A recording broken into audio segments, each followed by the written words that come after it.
سقوط روسية، في ضغوط دولية. يا أستاذ خالد، الظروف الاستثنائية تستدعي إجراءات استثنائية. أولا لابد أن تكون فيها وضع انحيازات. أنت مع من؟ ضد من؟ أنت مع من؟ ضد من؟ أنت انحيازاتك النهاردة إزاي؟ انحيازاتك الاقتصادية هي إيه؟ أي صناعة أنت تدعمها؟ فين خطة الشباك الواحد علشان نحل مشاكل المستثمرين؟ صح.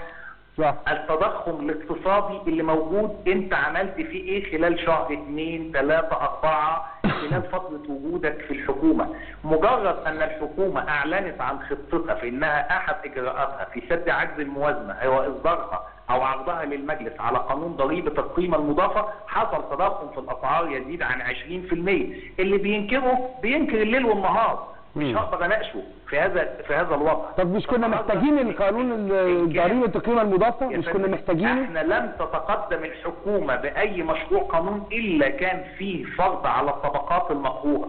اخرها طابع خدمة لصندوق الرعاية الصحية والاجتماعية للقضاة بقيمة 10 جنيه على الاوراق القضائية اللي موجودة والتي تقدم الى المحاكم ايا كان نوعها. عبء جديد مع قانون ضريبة القيمة المضافة، رفع اسعار المية، رفع اسعار الكهرباء.